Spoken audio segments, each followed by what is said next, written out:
Hi, if you can't identify what this is, well, the reason for that is because it's an unidentified flying object. Well, not really, but it's some sort of spacecraft, flying saucer, whatever you want to call it, that I made for my two sons earlier today. And I thought I would just show it because it might be useful for some of my GCSE students to get some ideas, and I can also talk to you about some of the construction techniques that I used. So bearing in mind this was just made for fun for my boys, I did a quick design. I designed it just after lunch today. It was all laser cut as well in the afternoon and assembled in the evening. And one of the principal things for me was that I wanted to make it from scrap bits of MDF and acrylic plastic. I wanted to have a nice easy build that didn't involve too much in the way of machines because my boys were with me at the time, so I wanted to do everything on the laser cutter wherever I could. Now I have actually, I could say I've almost entirely cut this with the laser cutter, but I did make one mistake because I forgot to put the hole for the screw, for the switch, so I had to drill that by hand. But apart from that, it is entirely laser cut. Now the design was made in a program called TechSoft 2D Design, and the circuit board, some of you might possibly recognise it. It's a Genie 08 light board, so you can buy these from, I think you can still buy these from Rapid Online, and it uses a PIC microcontroller which has been rebranded as a Genie microcontroller, so it can be programmed in a program called Circuit Wizard. I think most people, when they use one of these boards, they actually have all the LEDs on board, but I've adapted it somewhat, so I've taken the switch off board, and I've mounted the LEDs away from the board, so not on to the board. So I've got some LEDs there and on top as well. So I've programmed it with a little test program, bearing in mind it's just for my two young boys. They'll be quite happy with whatever's flashing and pressing the switches and the like.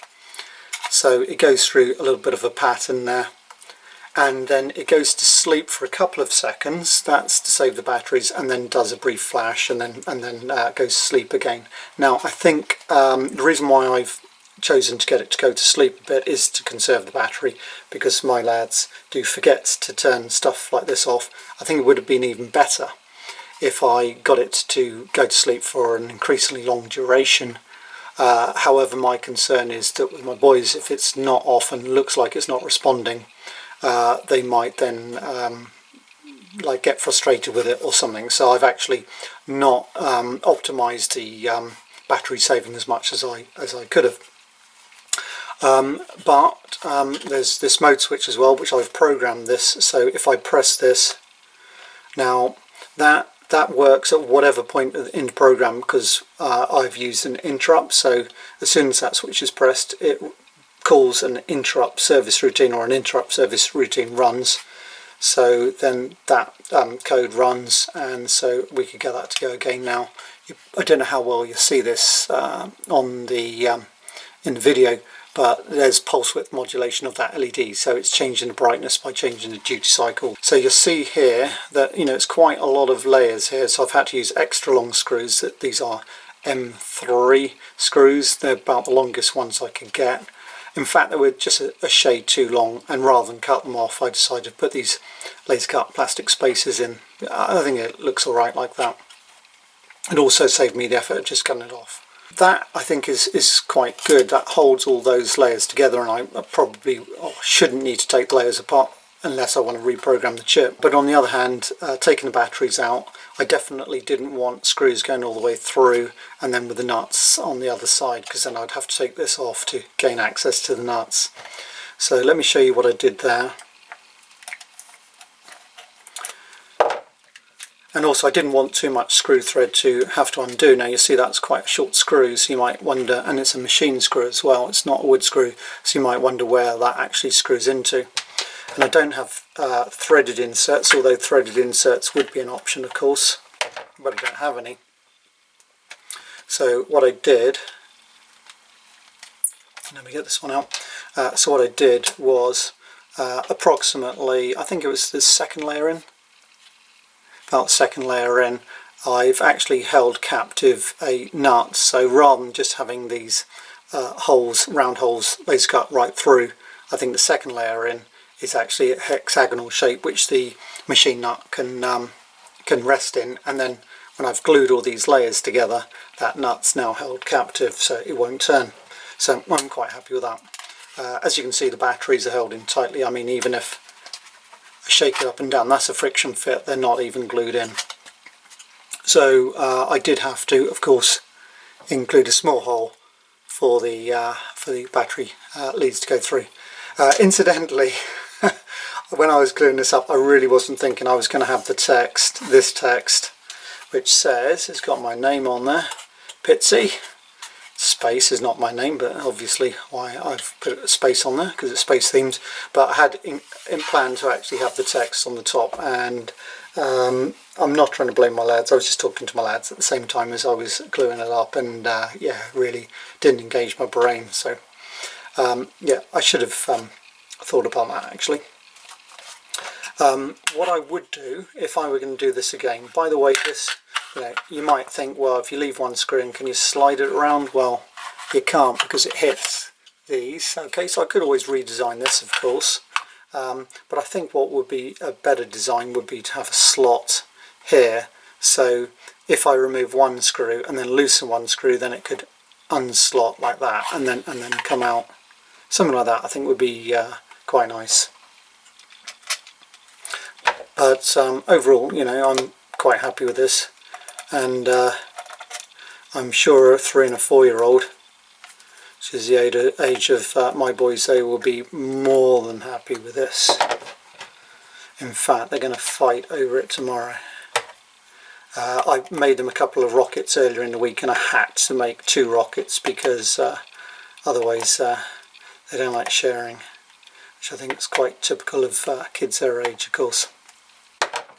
Hopefully they're not going to be too vigorous with handling this. One of my concerns about this design is that I've just these support legs, I suppose, I've cut slots in there and they are glued with PVA glue, but I don't think that sort of joint and the amount of PVA glue on MDF is going to be particularly strong. I mean, it's strong enough like there, that's okay, but whether it would take a lot of abuse, or in fact I'm sure it wouldn't take a lot of abuse, so I think I would have to think about possible ways of redesigning that. I normally, when I glue up MDF like this, when it's a box, I tend to put like little wooden blocks on the corner joints or the edge joints and then glue those blocks in. But I felt that would ruin the aesthetic of this, but if they get a bit loose, then I could always just stick some repair blocks in there. Yeah, I etched rocket fuel on there. My boys won't really get that at the moment, but I quite like it. I think that what I should have done is I should have etched over this as well, but I was a little bit rushed at the time. Didn't want to spend too long on the etching, and the etching it just adds time to the build, which I wanted to get it done fairly quick.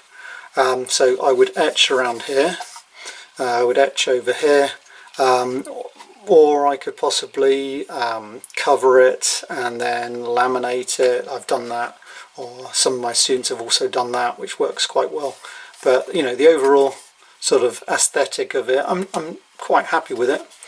Could paint it, but I don't think I will, because I really don't want to go to the effort of painting. But yeah, generally I think it's quite a nice little project, and the MDF is like super cheap.